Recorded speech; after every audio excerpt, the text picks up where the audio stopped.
we do have a lot to look at, so I'm going to kind of, try to go fast through some of this. And just a reminder, we could spend days on each one of these sections. We really could.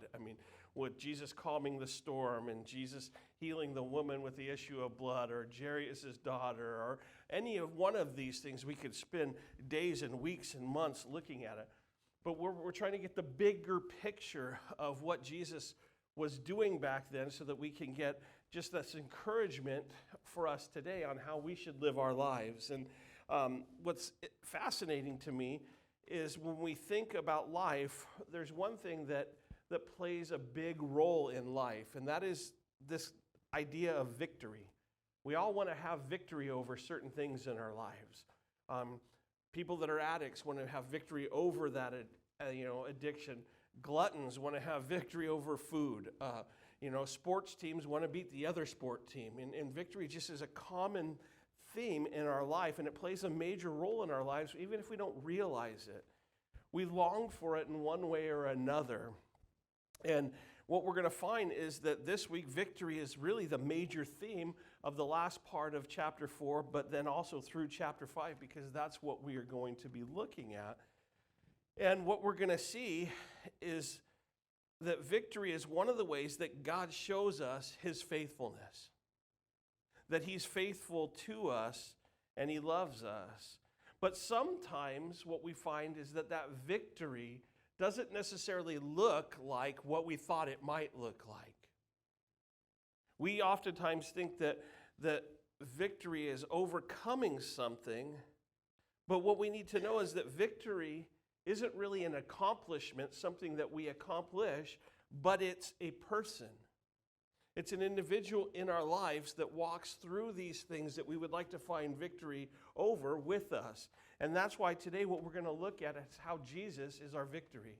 And that's what we're going to see. And so I know you're in Mark chapter 5, but if you back up to chapter 4, starting in verse 35, I really believe that, again, this is where chapter 5, if it was to be broken up properly, would fit, because it comes after the parables that were taught, and now Jesus is illustrating certain different things to us for us to really take home and to live out and to trust him in the midst of these things. And so verse 35 says this, and what we're going to look at is how Jesus is our victory over storms.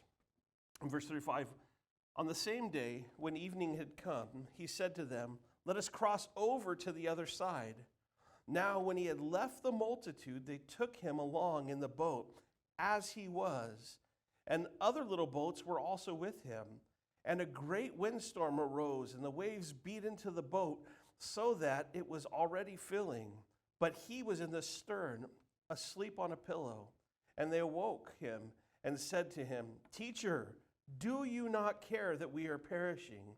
Then he arose and rebuked the wind and said to the sea, "Peace, be still." And the wind ceased, and there was a great calm. But he said to them, "Why are you so fearful? How is it that you have no faith?" And they feared exceedingly and said to one another, "Who can this be, that even the wind and the sea obey him?" I just love this story when I look at it as a story. I think, oh, this is so great. Jesus can calm the storm, and it's just wonderful. Look what he did. He was sleeping. He was at peace. Those guys that didn't have faith, poor guys, and yet God still worked, and I love the story. The problem becomes when I look at it as more than the story that it kind of comes across at. When I look at it in the reality of my life, when the storms in life come, how do I respond? When I'm the one facing the storm, when I'm the one in the boat and the waves are crashing, when I'm the one that is fearful, now all of a sudden it is more difficult to swallow. Now this came on the same day that Jesus gave all the parables about the kingdom of God. He gave the parables, and now all of a sudden he tells the guys, let's go to the other side. And there they go. They get in the boat, and as they go, the storm shows up. Now the storm shows us really that God isn't so much concerned that we just can win Bible trivia. To be able to interpret the parables and know their meanings and know, what the mustard seed was or know what soil we're casting seeds upon. It's not about being able to win Bible trivia or having a head knowledge. He wants us to be able to live out the lessons that are learned in those things. And what we'll see is that God uses trials as lessons for us. And the first lessons that he shows us is this. What do we do with Jesus? It's kind of the first question that we have to ask ourselves. If Jesus is our victory over the storm, what do we do with Jesus? And it's funny because I've been studying this for about 3 weeks now. And last night it hit me in the middle of verse 36 when it says, now when they had left the multitude, they took him along in the boat as he was. And if you think about our society today, what do we do with Jesus? We try to make Jesus be what we want him to be to fit our ideas or fit our circumstances, but we don't bring Jesus into the midst of it as he is. Who is Jesus? He is the Son of the living God. He is our Messiah. He is our Savior. He is God. And when we try to make Jesus anything less than that, we are actually stripping him of his divinity and making him just kind of a guru or somebody that could give me what I want. In essence, we put him in a bottle that when we rub it, he pops up and we get our 3 wishes.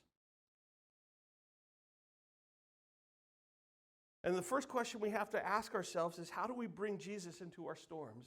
How do we bring Jesus into our life? I ask myself this question because I'm often geeked out about these things. If Jesus was God, did he know the storm was coming? Did he know? And if he knew, why did he send him in it? If he didn't know, then is he really God? By not knowing this.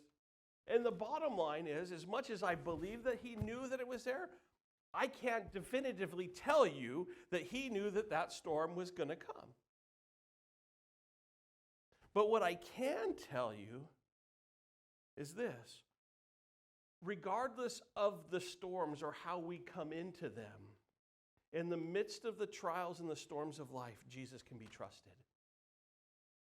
He could be trusted.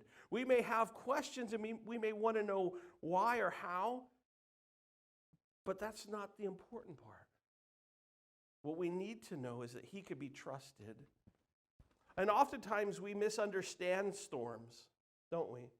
Many people will say, well, the storms of your life come because of disobedience. Because you weren't obeying God, God brought a storm. Now that may be true, just as the natural consequence to what you do.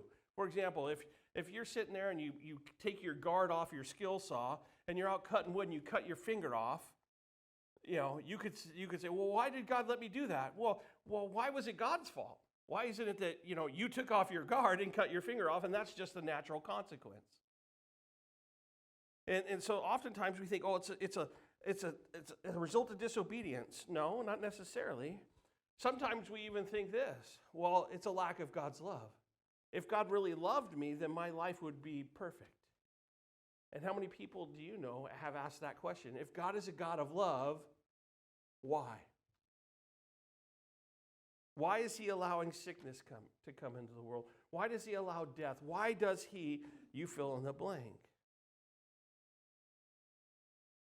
Again, Jonah, he disobeyed and experienced the storm. But the disciples at this point, they weren't disobeying. They were actually in obedience to Jesus. And that's when they faced their storm. And so now what can we learn from this storm? And one of the things that I realize is this. Life, like the Sea of Galilee, is known for sudden violent storms just to show up. It wasn't uncommon for the Sea of Galilee to have a storm just pop up and the waves crashing and people freaking out because of the storm. And nobody knew when it was coming or why it was coming, but it came. And that's just like life.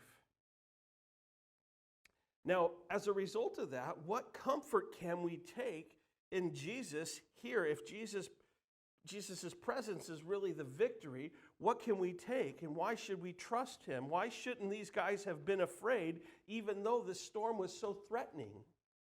Well, there's really three things that we should look at. Number one, they had a promise. Jesus said, let us cross over the other side. In essence, he says, let's go, meaning we're going to get there.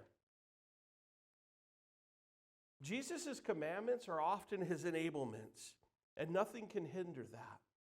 Now, that doesn't mean it's always going to be smooth sailing, but that means we should be able to hold on to the truth that we are going to get to the other side because Jesus said it. And he's going to be with me.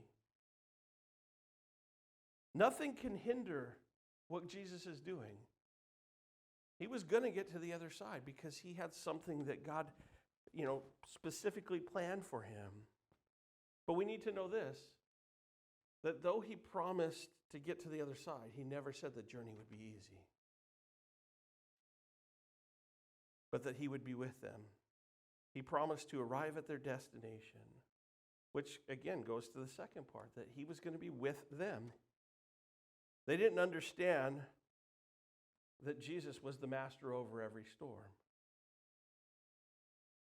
And if you think about it, if you were one of the disciples, would you really think that Jesus, who you were just trying to figure out, is he really the Messiah or not? Can he really kind of dictate what goes on in the weather and on the sea? They had reason to question, and we shouldn't get on them because of that. But God was going to use this for them to be a lesson to them, but also to you and to me. A lesson that says Jesus is the master and is in charge of every situation that we find ourselves in. And then finally, they should have learned from just watching him and observing him. They should have figured, well, if Jesus could be in the stern asleep and at perfect peace, we can have that same peace. And this should have encouraged them. Psalms chapter 4, verse 8 tells us this: I will both lie down in peace and sleep, for you alone, O Lord, make me dwell in safety. One of the things I ask myself when I'm in my devotions is, God, reveal to me if there's sins I need to forsake,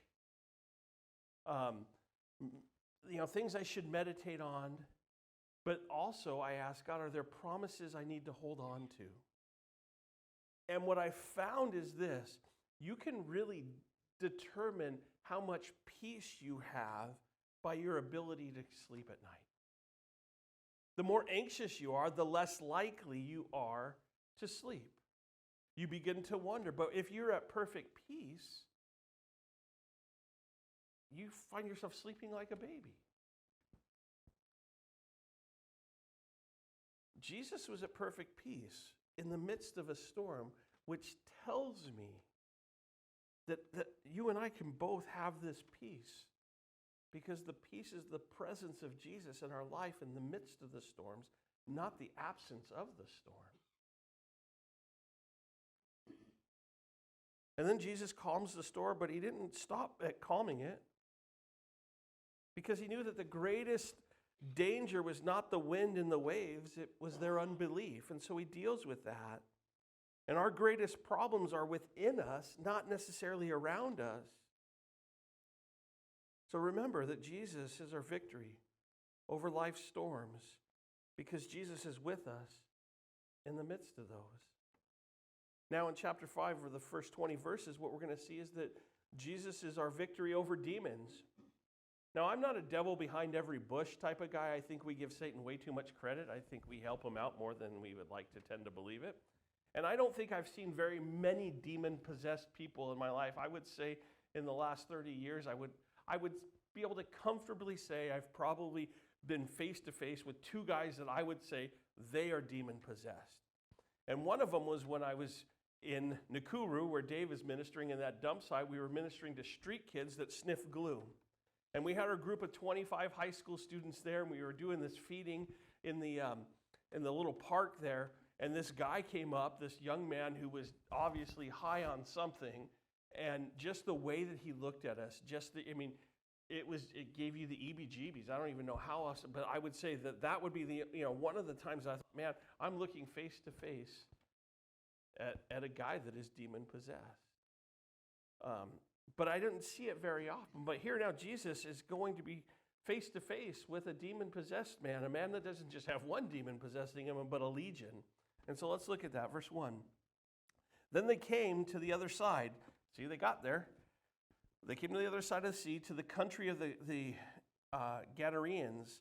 And when he had come out of the boat, immediately there met him out of the tombs a man with an unclean spirit, who had his dwelling among the tombs, and no one could bind him, not even the chains, because he had often been bound with shackles and chains, and the chains had been pulled apart by him, and the shackles broken in pieces, neither could anyone tame him. And always, night and day, he was in the mountains and in the tombs, crying out and cutting himself with stones. Here we see really three different forces at work. And I kind of made it convenient for you. I made it start with three S's. I thought I was clever. We see Satan, we see society, and we see the Savior all at work here. You like that? That was pretty good. I was proud of myself. I do use a thesaurus every once in a while. And what I want to tell you is this. We see these same forces at work today trying to control the lives of the people around us. Some people that we care about deeply, some people that we just know or just see. And what we see here is we see Satan. And what we see about him, what's really described here, is that he is a thief, and his sole purpose here is to destroy these men. John 10:10, the thief comes to steal, kill, and destroy. But I've come that you might have a life and life abundantly. That's what we see here. We don't know how these demons enter these men. Again, that's one of the questions we'd like to know. How'd they get in there? Don't know. But what do we do know? That these demon-possessed men, they lost everything. They lost their home, they lost their family, they lost their friends, they lost their decency, they lost self-control, they had no peace, and they had no purpose for life. That's the result of what took place with these men. And if you look at our world, you would have to say, you know what? I wonder if Satan's not winning. He sure seems to be the one with the upper hand at the moment. And I want to encourage you with this. Never underestimate Jesus' ability to rescue. And that's what we're going to see here. Now, society, what we see is that they weren't able to accomplish much, were they? At best, what society was able to do was isolate these guys. They tend to try to isolate problems. They put people under guard, and if necessary, what do? They bind them. You ever seen that? It's all around us. People that are bound and locked up because of society. And what they tend to do is society tends to attempt to tame people, to control them, to calm them down. But their attempt here failed. Why? Because the solution to this problem was not necessarily their binding, because it was a spiritual problem that needed a spiritual solution. And the only one that could meet that was Jesus. And Jesus did do that. It goes on in verse 6, then he saw Jesus from afar. He ran and worshipped him, and he cried out with a loud voice and said, "What have I to do with you, Jesus, the Son of the Most High God? I implore you by God that you do not torment me." For he said to him, "Come out of the man, unclean spirit." Then he asked him, "What is your name?" And he answered, saying, "My name is Legion, for we are many." So Jesus shows up, the demons come. We see what Satan was trying to do. We see what society tried to do. Now we see what Jesus came to do. Jesus came to love. And he endured a storm to get here. He brought his disciples through a storm to meet these guys, to set them free. And what it shows us is that Jesus will stop at nothing to meet the needs of the people in our world. even the people that are struggling like these guys were. He spoke to them and he allowed them to speak to him. The men, the people avoided, is the very men that Jesus treated with love, with grace, and respect. And that was going to do something. When he tells the demon to come out, he then asks him his name. The demon says, "My name is Legion." Now, we know that a Roman legion, which again would have been the audience who was getting this, was the Romans. A Roman legion was about 6,000 men. So does that mean that this guy had 6,000 demons living in him? Or that was just his name? My name is Legion, and I'm as strong as 6,000 men. I believe there was probably about 6,000 demons in the guy. How that works, I don't know. But my question is this: how much torment had this man been experiencing every day of his life to be possessed by 6,000 demons? And what's interesting to me is when you talk to people, everybody, one of the common things is when people are struggling or when people are trying to justify certain things in their life or make sense of certain things, they say what? Well, everybody has some demons in their lives. So it's not a foreign concept to us. But Jesus speaks to him and he tells him to get out. Now look what happens, verse 10. Also, he begged him earnestly that he would not send them out of the country. Now a large herd of swine was feeding there near the mountain. So all the demons begged him, saying, "Send us to the swine, that we may enter them." And at once Jesus gave them permission. Then the unclean spirit went out and entered the swine. There were about 2,000. And the herd ran violently down the steep place into the sea and drowned in the sea. So those who fed the swine fled, and they told it in the city and in the country, and they went out to see what it was that had happened. Then they came to Jesus and saw the one who had been demon-possessed and had a legion, sitting clothed and in his right mind. And they were afraid. And those who saw it told them how it happened to him who had been demon-possessed and about the swine. Then they began to plead with him to depart from the region. And when he got into the boat, he who had been demon-possessed begged him that he might be with him. However, Jesus did not permit him, but said to him, "Go home to your friends and tell them what great things the Lord has done for you, and how he has had compassion on you." And he departed and began to proclaim in Decapolis all that Jesus had done for him, and all marveled. I don't know what part about that I liked the most. That people marveled at what Jesus had done, or that these guys were in their right mind. Man, it's just such a great thing. But here what we have is we have three requests that we really need to examine. Number one, we have the request from the demons to be put in the pigs, verse 12. We have the request of the citizens that asked Jesus to leave in verse 17.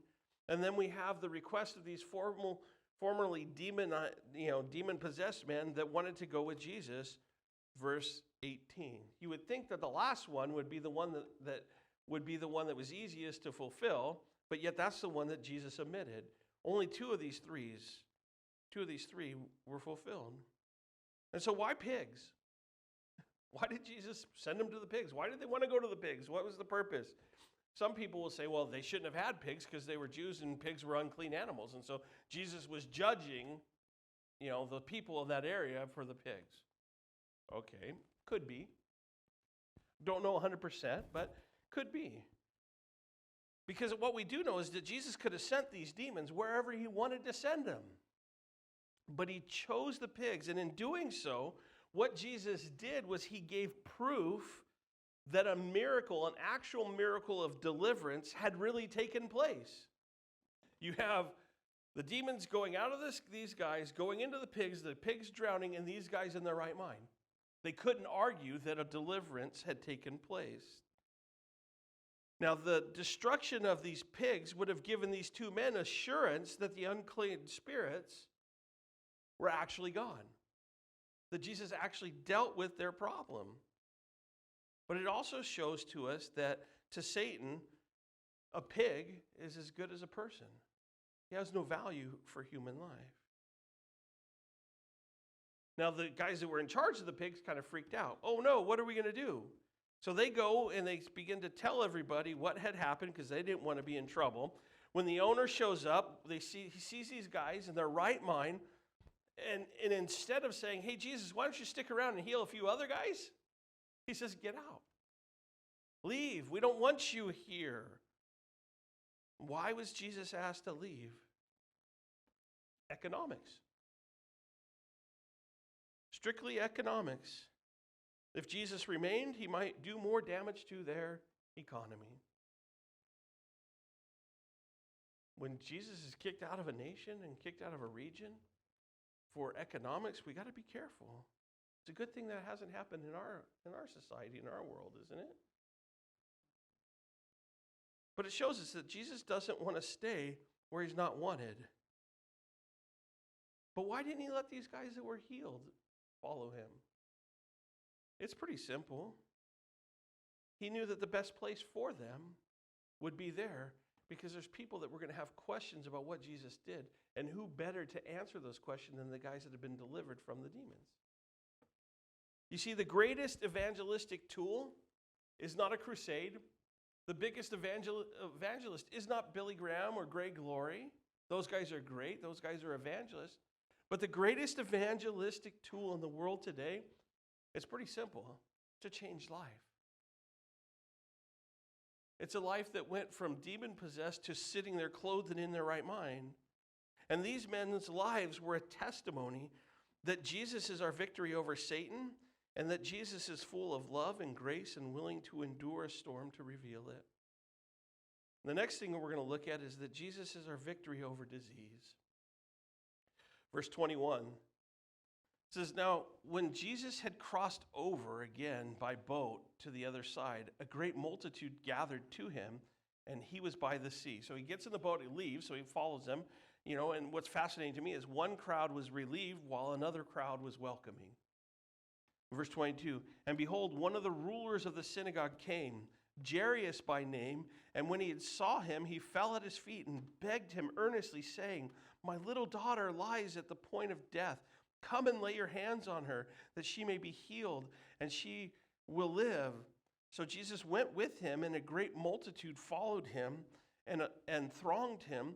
Now a certain woman had a flow of blood for 12 years, and had suffered many things from many physicians. She had spent all that she had and was no better, but rather grew worse.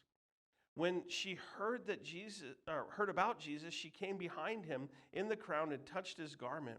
For she said, if only I may touch his clothes, I shall be made well. Immediately, the fountain of her blood was dried up, and she felt in her body that she was healed of the affliction. There was two people that were really anxious for Jesus to show up and Jesus being here. Jairus, a man who had a dying daughter, and this anonymous woman who had been suffering this incurable disease for 12 years. Jairus approaches Jesus first, but it was the woman who was helped first. The difference between these two really reveals the wideness and the depths of Jesus' love and his mercy. Because Jairus, he was a synagogue officer. He had prominence. He was well known. This woman was really an anonymous nobody, but yet Jesus was willing to help both of them. Jairus' daughter brought him 12 years of great joy.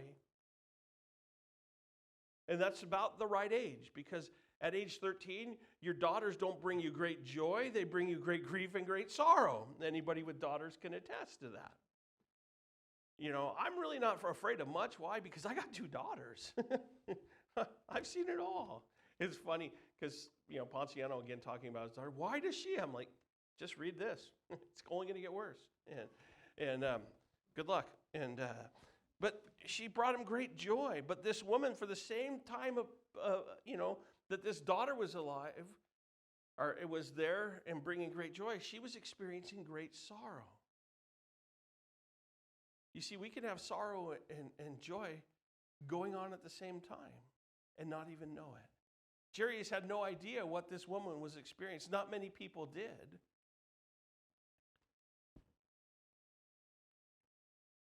And this woman was about to lose an affliction that had brought her 12 years of sorrow. And yet, Jairus was about to lose a daughter that brought him 12 years of great joy. As a synagogue officer, Jairus had wealth, but his wealth couldn't save his daughter. This woman had nothing. She had already given it all to the doctors, and yet none of them could cure her. Jairus and this woman found the answers to their needs both at the feet of Jesus. Imagine just this woman for a moment, the pain and emotional pressure that she faced every day. According to Leviticus 15, she would have been ceremonially unclean. She shouldn't have touched Jesus. She shouldn't have approached him. She should have been nowhere near any of these people. She was restricted from religious and social life. That's what she experienced for the past 12 years. But yet she let nothing stand in her way. She pushed through the crowd to get to Jesus just with the hope that if she touched the hem of his garment that he would do something. And when I think about her, what I think of is how many reasons could she have come up with why she shouldn't have come to Jesus?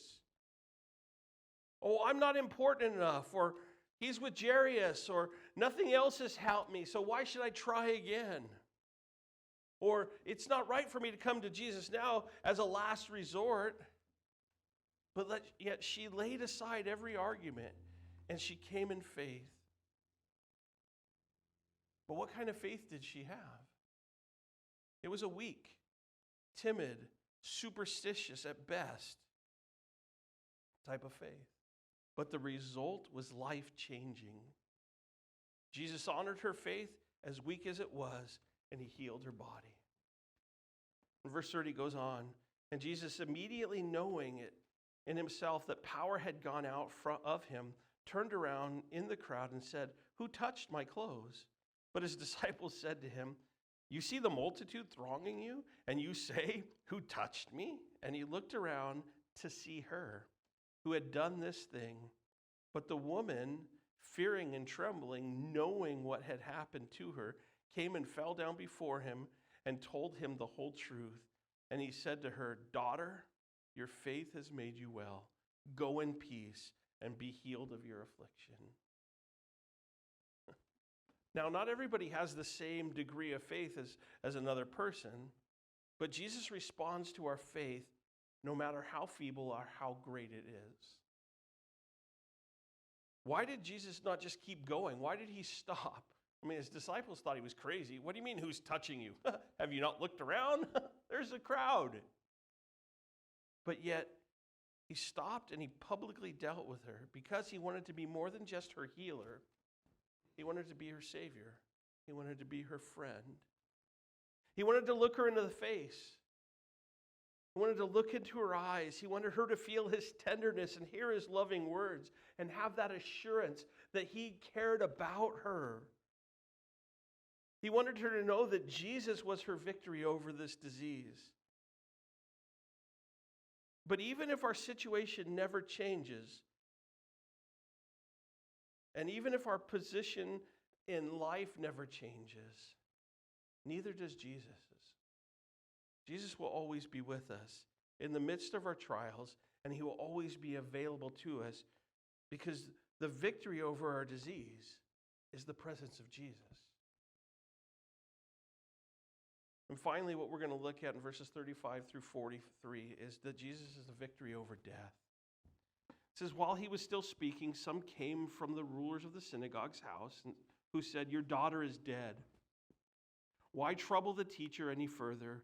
As soon as Jesus heard these words that were spoken, he said to the ruler of the synagogue, "Do not be afraid, only believe." And he permitted no one to follow him except Peter, James, and John, the brother of James.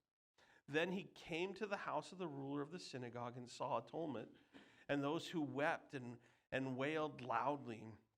When he came in, he said to them, "Why make this commotion and weep? The child is not dead, but sleeping." And they ridiculed him. But when he had put them all out, he took the father and the mother of the child and those who were with him, and entered where the child was lying. Then he took the child by the hand and said to her, "Talitha cumi," which is translated, "Little girl, I say to you, arise." Immediately the girl arose and walked, and she was 12 years of age, and they were overcome with great amazement. But he commanded them strictly that they should tell no one, and said that something should be given her to eat. So Jesus shows up. Everybody begins to ridicule because they said, "Don't trouble him anymore." I mean, think about Jairus for a moment. It wouldn't have been easy for him to ask for Jesus' help. Everybody else in the synagogue didn't really like Jesus. They knew that they wouldn't approve of what he had done. But he did, and all of a sudden, Jesus had probably let him down. Jairus was probably thinking, well, if he wouldn't have wasted his time with that lady, my daughter wouldn't be in this predicament. But as we consider Jesus' statements, what we see is he gives Jairus statements to encourage him in this situation that has ended in death. The first thing that Jesus did is he spoke a word of faith in verse 36. At this point, Jairus had to make a decision. Who was he going to trust, the words of his friends or the words of Jesus? Jesus assured him he didn't need to be afraid. I'm sure it would have been easier for Jairus to trust that statement had his daughter still been alive and that Jesus could heal her of the sickness. But death seemed to be the one thing that he thought Jesus could not overcome. And when Jesus stopped to heal the woman, that's when he got the bad news, and that's when Jairus' faith was tested. And if you think about it, how many people doubt when circumstances and these feelings of being overwhelmed are there that cause God to delay, and we wonder why. It's in those times that Jesus gives us words of faith to hold on to. Words like this, to remind us that he can even overcome the things that we don't think are overcomable. But he gives them words of faith in verse 36. In verse 39, he speaks a word of hope. They show up at the house, and what does he see? He sees the professional mourners, because that's what they did back then. If somebody died, they would pay people to come and mourn the death of the person who had passed away.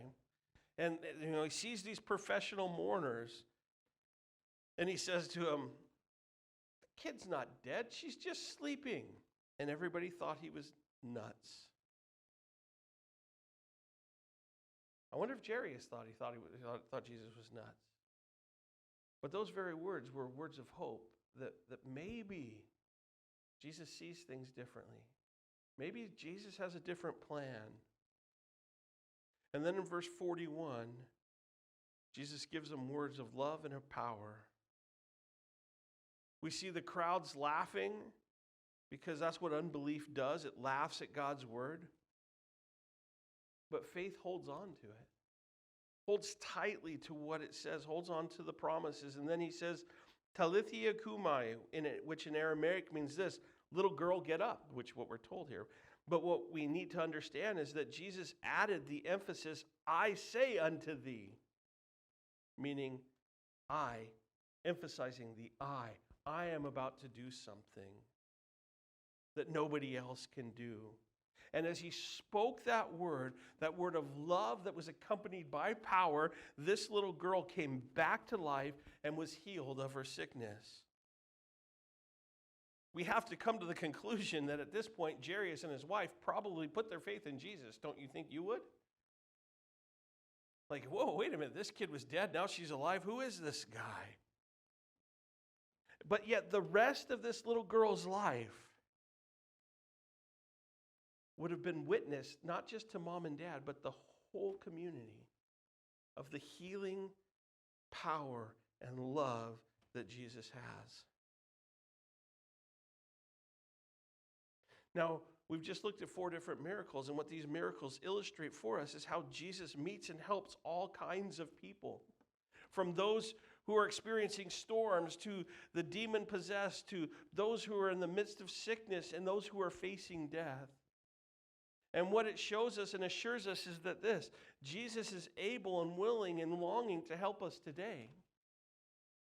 Now, it doesn't mean that God will always remove the danger in our life. Read Acts chapter 12 and you'll see that that doesn't happen. Or that he will heal every affliction. Read 2 Corinthians chapter 12. He's not our genie in the bottle to do what we want, but he will use those dangers and those afflictions in our lives to show us that he's with us. You see, what it means is this: Jesus has ultimate authority over what's going on in your life, on what's going on in the world, on what's going on in the lives of the people that you love deeply. And that because he has ultimate authority, we don't have to be afraid. Why? Because Jesus is our victory, even over death. So guys, I want to leave you with this. Our victory is Jesus. It's not the outcome that we're hoping we receive. It's simply Jesus. It's Jesus' presence in the storms of our life. It's Jesus' presence in our time of spiritual attack. It's Jesus' presence when we find ourselves sick and dealing with diseases. And ultimately, it's Jesus' present in our life when death is a reality. And so remember this: victory, like our peace, is not the absence of things. It's the presence of Jesus in the middle.